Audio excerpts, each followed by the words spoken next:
बिस्मिल्लाहिर्रहमानिर्रहीम। अस्सलाम वालेकुम नादरीन, आप यूट्यूब चैनल देख रहे हैं। मैं इमरान खान हूँ। नादरीन, ईरानी सदर से बात हुई है शहबाज शरीफ की और इसमें लगभग सारी कहानी समझ आ रही है। अमेरिकन को इस बात की उम्मीद है कि पाकिस्तान कुछ भी करके तुर्की और मिस्र और दीगर ममालिक के साथ मिलकर अमन कायम करने की कोशिश करेगा और जंगबंदी हो जाएगी, आपने हुरमस खुल जाएगी और ईरान को कोई ना कोई जो है वो सहूलत मिल जाएगी, अमेरिका को भी फेस सेविंग मिल जाएगी। तो अमेरिका इस किस्म का कोई सलूशन चाह रहा है, लेकिन हकीकत क्या है? इससे पहले कि मैं आपको बाकी चीज़ें बताऊं, शहबाज शरीफ का ट्वीट देखना ज़रूरी है और एक ट्वीट किया है ईरानी सदर ने। इन दोनों के ट्वीट के अंदर सारी कहानी मौजूद है और समझने वालों के लिए सारे इशारे हैं। शहबाज शरीफ ने कहा, ईरानी सदर के साथ बात करने के बाद जो ट्वीट किया उसमें उन्होंने कहा कि आज सवेरे अपने भाई और ईरान के सदर के साथ एक तफसीली टेलीफोनिक गुफ्तगू हुई जो 1 घंटे से ज़ायद जारी रही। मैंने ईरान पर इसराइल के मुसलसल हमलों बशमूल सिविलियन इंफ्रास्ट्रक्चर और हालिया हमलों की पाकिस्तान की जानिब से सख्त मजम्मत का आदा किया। अच्छा जी, इसराइल के हमलों की बात की है शहबाज शरीफ ने। ईरान के ऊपर क्या सारे हमले इसराइल कर रहा है? अब तक का अगर आप डाटा इकट्ठा करें तो ईरान पे जितने हमले हुए हैं उनमें लगभग 70% से ज़ायद हमले अमेरिका ने किए हैं। जो बच्चियों की शहादतें हुई वो भी अमेरिका ने किया, जो बड़े बड़े लीडर्स निशाना बने वो भी अमेरिका ने किया। तो अमेरिका की मजम्मत नहीं की शहबाज शरीफ ने। शहबाज शरीफ ने मजम्मत की सिर्फ और सिर्फ इसराइल की। अमेरिका की मजम्मत करने की जरूरत भी नहीं है, वहाँ पे अर्दली का किरदार अदा करते हैं। ईरान के बहादुर अवाम के साथ पाकिस्तान की यकजहती का इजहार किया, कीमती जानों के ज़िया पर एक बार फिर ताज़ियत की और ज़ख्मियों और बेघर होने वालों की जल्द सेहत याबी के लिए दुआ भी की। खित्ते में अमन के फ़रोग और मुज़ाकरात की सहूलतकारी के लिए पाकिस्तान की मुखलिसाना कोशिशों को सराहने पर मैं ईरानी सदर का शुक्रिया अदा करता हूँ। मैंने उन्हें पाकिस्तान की जारी सफारती रसाई, जिसमें अमरीका और खलीजी बरादर ममालिक उनके साथ हम राब्ते में हैं, इन सारी चीज़ों से आगाह किया ताकि मुज़ाकरात और कशीदगी में कमी के अमल को आगे बढ़ाया जा सके। ये शहबाज शरीफ का ट्वीट है। इसमें चंद चीज़ें जो है ना वो इंपॉर्टेंट। नंबर 1 तो शहबाज शरीफ ने अमेरिका का नाम नहीं लिया, बिल्कुल नहीं लिया, क्योंकि अमेरिका का नाम लेना पाकिस्तान की मिलिट्री एस्टेब्लिशमेंट की रेड लाइन है। पाकिस्तान की फ़ौज हमेशा उस हुकूमत से लड़ पड़ती है जो हुकूमत अमेरिका के ख़िलाफ़ ज़रा सा भी कदम उठाती है। क्योंकि देखें, पाकिस्तान की जो मिलिट्री एस्टेब्लिशमेंट है उनका जो अस्करी काबा है वो पेंटागन है, वो कहीं और नहीं है, वो पेंटागन में है। तो ये उस किबले की इबादत करते हैं अस्करी नुक्ता नज़र से। तो अमेरिका के ख़िलाफ़ कोई पाकिस्तानी वज़ीर आज़म या हुकूमत बात करे तो पाकिस्तान की मिलिट्री एस्टेब्लिशमेंट उसके ख़िलाफ़ हो जाती है, लिहाजा अमेरिका का नाम उन्होंने लिया ही नहीं। फिर अरब ममालिक के ऊपर जो हमले हो रहे हैं उन पर भी इस मरतबा शहबाज शरीफ ने इस ट्वीट में बात नहीं की, शायद इसलिए कि ईरान के सदर ने शहबाज शरीफ के साथ सारी सूरत सामने रखी होगी कि जनाब हमारे ऊपर तो हमले ही यहाँ से हो रहे हैं अरब ममालिक से, और उन्होंने सारा डाटा भी बताया होगा। फिर उन्होंने जंगबंदी की कोई उम्मीद नहीं दिलवाई। शहबाज शरीफ साहब ने इस ट्वीट में 1 घंटे से ज़ायद बात की है, जंगबंदी की उम्मीद भी नहीं दिलवाई।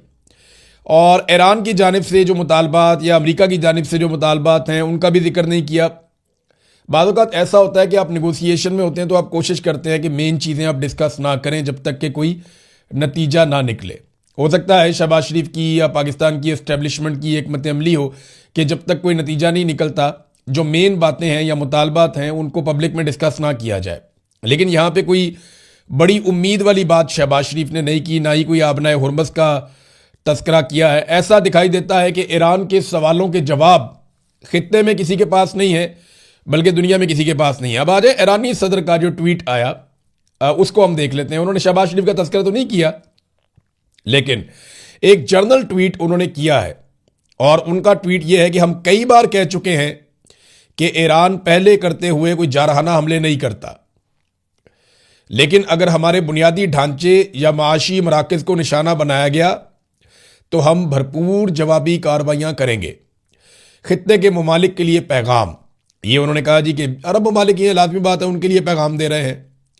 और इस पे ईरानी सदर ने कहा कि अगर आप तरक्की और सलामती चाहते हैं तो हमारे दुश्मनों को अपनी सरजमीन से हमारे खिलाफ जंग चलाने की इजाज़त ना दें।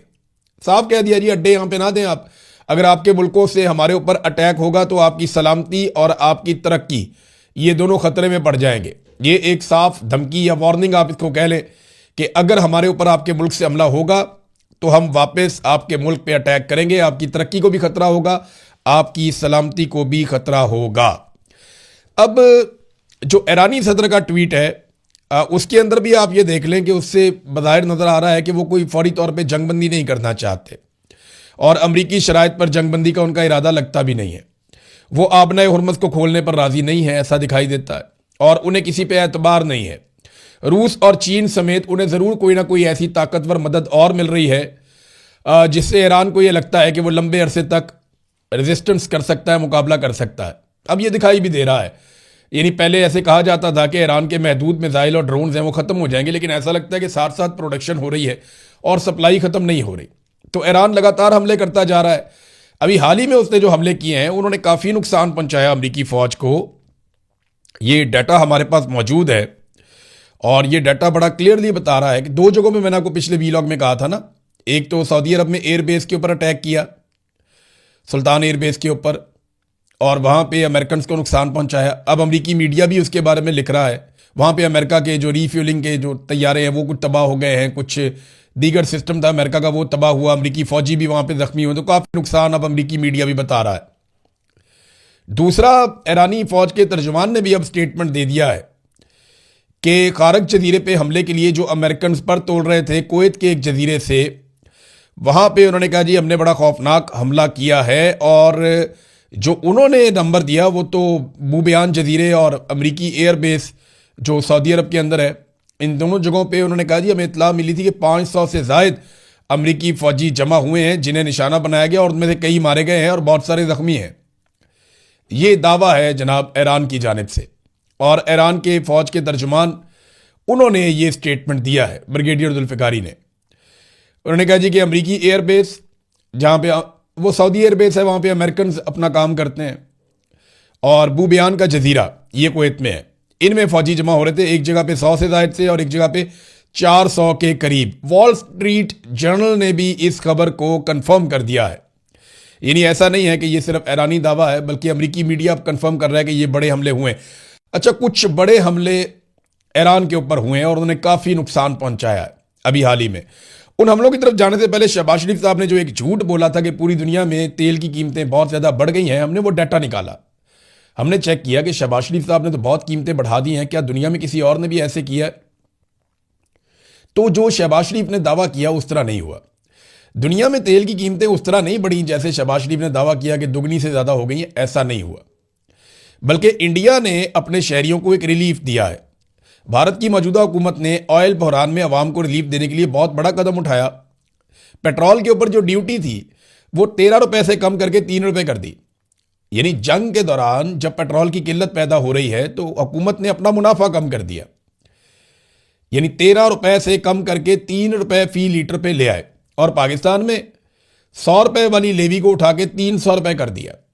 पाकिस्तान के पेट्रोल की कीमत तो बहुत थोड़ी है, असल पैसा तो जो ये कमा रहे हैं वो तो ये कमा रहे हैं टैक्सेस का जो पेट्रोल के ऊपर ये लगा रहे हैं। आलमी मंडी में पेट्रोल की कीमत आज भी उससे कम है जो इमरान खान के दौरे हुकूमत में थी। आज भी 120 पे नहीं पहुंचा फिगर, मैंने अभी जब चेक किया है तो इमरान खान के दौर में तो 120 टच करके इससे ऊपर भी निकल गया था। वो 150 का पेट्रोल कैसे बेच रहा था जिसमें हुकूमत कहती है कि उस वक्त की हुकूमत मुनाफा कमा रही थी। शहबाज शरीफ ने कहा था कि इमरान खान मुनाफा कमा रहा है 150 का बेचकर, तो आज ये खसारे में बेच रहे हैं, वो भी 325 रुपए का। ये कोई साइंस समझ नहीं आ रही। और बैनुल-अक़वामी मंडी में पेट्रोल भी आज सस्ता है, उसकी निस्बत महंगा बहुत हुआ है, डबल कीमत के करीब पहुंच गया, लेकिन इमरान खान के दौर से आज भी सस्ता है। तो अब ये इनकी अपनी बातें इनके सामने आ रही हैं, तो एक के बाद एक झूठ बोलते हैं। देखें, इंडिया की हुकूमत ने फायदा दिया अपने लोगों को और उन्होंने अपना टैक्स कम किया, लेकिन पाकिस्तान की हुकूमत ने टैक्सेस बढ़ा बढ़ा के जो है वो अवाम की कमर तोड़ दी। नाज़रीन, दो जगह से और इसराइल के लिए मुश्किलात पैदा हो गई हैं। एक तो लबनान में इसराइल ने जो अटैक किया वहाँ काफ़ी नुकसान किया है, 1000 से ज़ायद लोग वहाँ पे शहीद हो गए हैं, और हिजबुल्लाह के साथ एक खौफनाक जंग वहाँ पे चल रही है।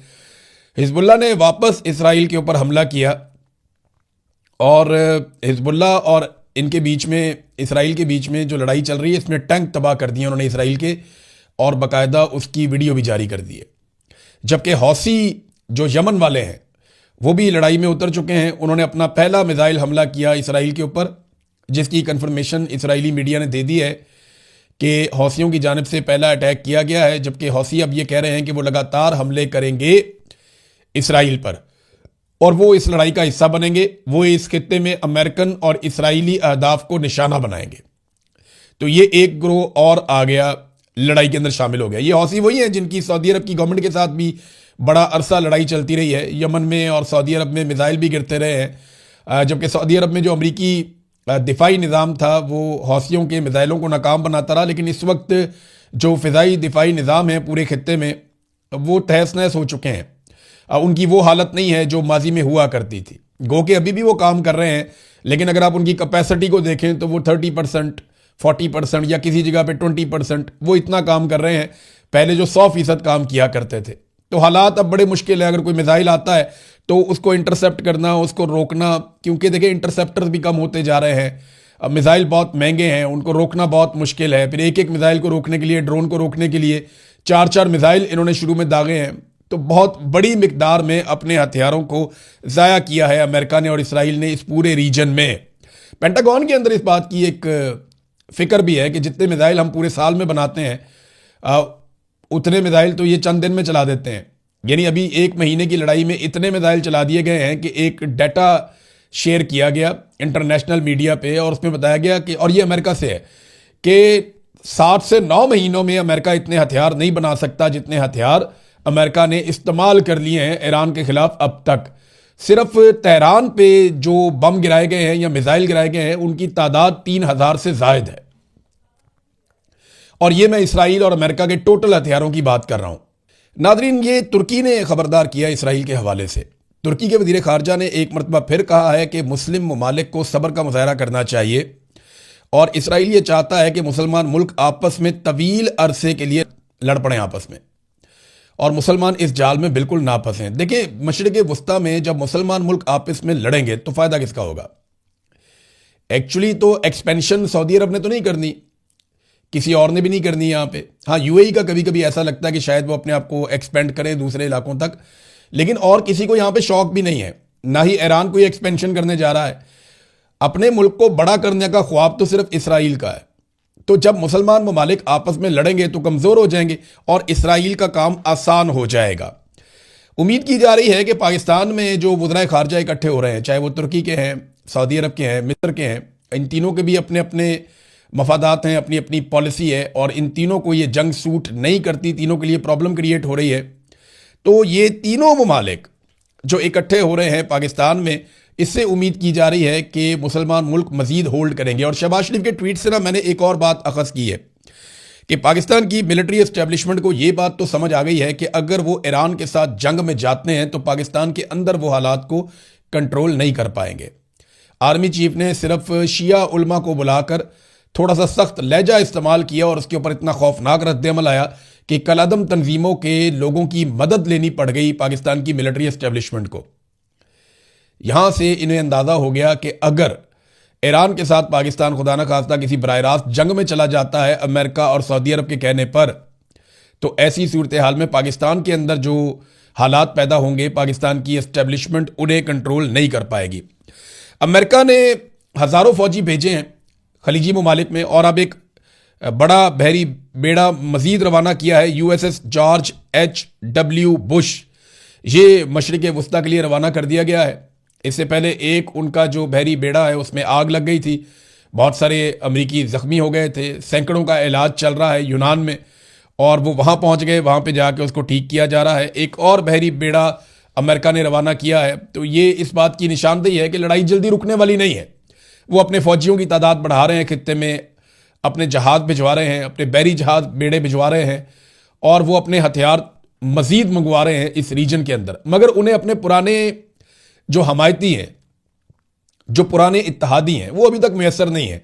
मार्को रूबियो ने दोबारा कहा फ्रांस में कि हमें बाकी दुनिया की मदद चाहिए, अमेरिका अकेला ये नहीं करना चाहता और ना कर सकता है। डोनाल्ड ट्रंप के कुछ स्टेटमेंट्स हैं, ये अजीबोगरीब ही, वैसे मुझे डोनाल्ड ट्रंप की शख्सियत मुझे बहुत अजीब लगती है। यानी डोनाल्ड ट्रंप के पहले स्टेटमेंट आप देख लें। ट्रंप जो है वो सऊदी अरब का एक समिट था मियामी में, वहां पे बीच के किनारे एक ज़बरदस्त होटल के अंदर वो समिट हुआ है। वहां डोनाल्ड ट्रंप ने जो है वो बातचीत की है कि मैंने ये अजीम फ़ौज बनाई है, कभी कभी इसे इस्तेमाल करना पड़ता है, और अगला नंबर क्यूबा का है। यानी डोनाल्ड ट्रंप ने क्यूबा को भी धमकी लगा दी और ये भी बता दिया कि ईरान की जंग ख़त्म होते ही वो क्यूबा के ऊपर अटैक करेगा और क्यूबा के ऊपर कब्जा कर लेगा। ये डोनाल्ड ट्रंप का कहना है। तो आप यहां से अंदाज़ा लगा लें कि किस तरह की शख्सियत है डोनाल्ड ट्रंप की, जो अब खुलकर सामने आई। पहले बहुत उम्मीदें की जा रही थी डोनाल्ड ट्रंप से, और शहबाज शरीफ का अंदाज़ा लगा लें कि ये किस लेवल का आदमी है कि इसने आसिम मुनीर साहब के साथ मिलकर इन दोनों ने डोनाल्ड ट्रंप को अमन का नोबेल इनाम देने के लिए नामजद कर दिया। और इनके अलावा जो इनका हमायती है वो नेतन्याहू है। यानी ये एक ही तरह के लोग हैं, सारे इकट्ठे हो गए हैं और डोनाल्ड ट्रंप को अमन का नोबेल इनाम दिलवाना चाहते हैं। ट्रंप ने एक और बात की। ट्रंप ने कहा जी कि मैं जानता हूं कि मेरा ये कहना शायद अभी ठीक ना लगे, लेकिन मैं चाहूंगा कि मेरी पहचान एक अजीम पीस मेकर के तौर पर, यानी अमन कायम करने वाले के तौर पर हो। मेरा वाकई ये मानना है कि मैं अमन कायम करने वाला हूं। इस वक्त शायद ऐसा महसूस नहीं हो रहा, लेकिन मेरा ख्याल है कि मैं अमन पसंद हूं। अच्छा, जिस वक्त डोनाल्ड ट्रंप ये बात कर रहा था ना, उस वक्त तेहरान के ऊपर खौफनाक बमबारी हो रही थी।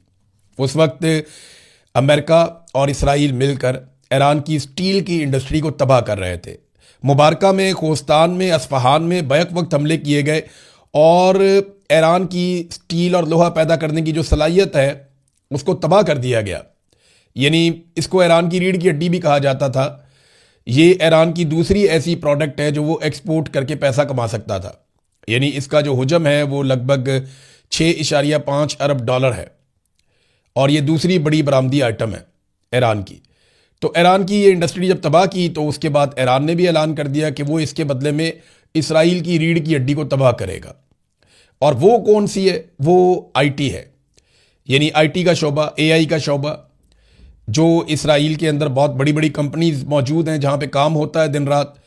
तो अब वो ये कह रहे हैं, उन्होंने एक लिस्ट भी जारी कर दी है कि अब हम यहां पे अटैक करेंगे, और ईरान ने अभी तक जो कहा वो करके भी दिखाया है।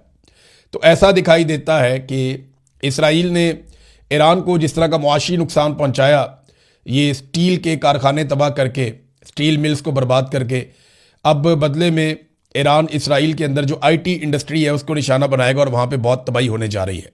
ट्रंप ने ना एक और बात की, और ये बड़ी मजेदार बात है। इससे आपको ना, कभी कभी आप ये सोचते होंगे कि डोनाल्ड ट्रंप क्यों कहता है माय फेवरेट फील्ड मार्शल, वो क्यों कहता है कि शहबाज शरीफ मुझे बहुत पसंद है, वो क्यों कहता है मोदी मेरा बड़ा अच्छा दोस्त है।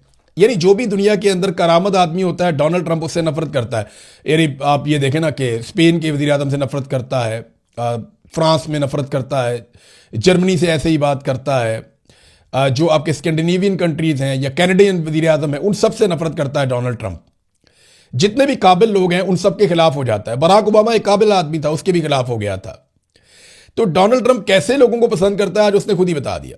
उसने कहा जी मुझे नालायक लोगों के साथ घूमते हुए खुशी महसूस होती है, नालायक और नाकारा लोगों के साथ मैं खुशी महसूस करता हूं, मुझे कामयाब अफराद से नफरत है। यह है जी डोनाल्ड ट्रंप, अपने मुंह से कह रहा है, क्योंकि मुझे उनकी कामयाबी की कहानियां सुनना पड़ती हैं जो कामयाब लोग होते हैं। मुझे वो लोग पसंद हैं जो मेरी कामयाबी को सुनना पसंद करें। ये डोनाल्ड ट्रंप ने कहा, कैसी खुद पसंदी है, और खुलकर कह भी रहा है डोनाल्ड ट्रंप। तो शहबाज शरीफ जैसा बंदा तो मिलेगा ही नहीं।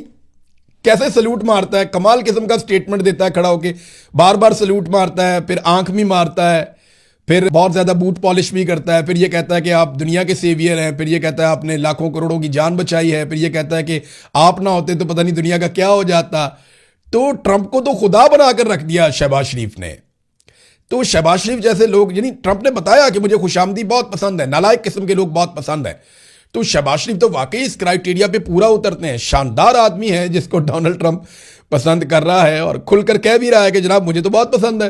वैसे ट्रंप का पता कोई नहीं है, वो किसी की भी तारीफें करना शुरू हो जाता है, किसी की भी तारीफें करना शुरू हो जाता है, किसी भी वक्त करना शुरू हो जाता है। इस आदमी का कोई सरपाऊ नहीं है। नाजरीन, अब जरा GSP+ स्टेटस पे आ जाएं। पाकिस्तान की मिलिट्री एस्टेब्लिशमेंट को यह आगाह कर दिया गया है मेरे सोर्सेज के जरिए से, ये कंफर्म इत्तला मैं आपको दे रहा हूं कि GSP+ स्टेटस जो है वो अगली स्कीम में शायद आपको ना मिले।